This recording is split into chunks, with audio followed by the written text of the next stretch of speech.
ওসমান হাদি কোন রকমে প্রাণে বেঁচে আছেন, কিন্তু ছাত্রদল নেতা সাম্য, ভবঘুরে তোফাজ্জেল কিংবা সাংবাদিক তুহিনদের কথা কি মনে আছে? আইনশৃঙ্খলার বেহাল দশায় তাদের প্রাণ গেছে। একটা দুর্ঘটনা যেন আরেকটা দুর্ঘটনাকে ঢেকে দিচ্ছে। কিছুদিন মাতামাতি হচ্ছে, তারপর আবার কারো প্রাণ যাচ্ছে।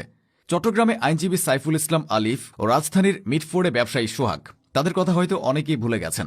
নরবরে আইনশৃঙ্খলা বিচারহীনতার সুযোগে ঘটে যাওয়া কিছু দুর্ঘটনায় চোখ বুলিয়ে নিন। শুরুতেই ওসমান হাদি। ঘটনা খুব একটা পেঁচালো না। হাদি রিকশায় ছিলেন, যে করেছে সে মোটরসাইকেলে ছিল। রাইডার আর শুটার দুজনের মাথায় হেলমেট ছিল। জুম্মার পর হাদি নির্বাচনী প্রচারণায় ছিলেন। আচমকায় সবকিছু ঘটেছে। আসা যাক ভবঘুরে তোফাজ্জেল প্রসঙ্গে।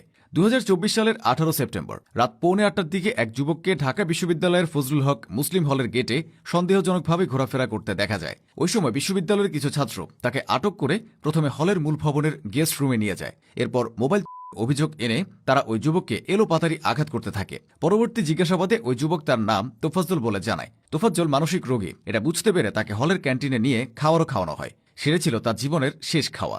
এরপর তাকে হলের একটি গেস্ট রুমে নিয়ে জানালার সঙ্গে হাত পা বেঁধে স্টাম্প, হকি স্টিক ও লাঠি দিয়ে গুরুতর আঘাত করা হয়। এতে তোফাজ্জল অচেতন হয়ে পড়ে। পরবর্তীতে তাকে ঢাকা মেডিকেল কলেজ হাসপাতালে নিলে কর্তব্যরত চিকিৎসক জানিয়ে দেয় তোফাজ্জল আর বেঁচে নেই। আইনজীবী সাইফুল ইসলাম আলিফের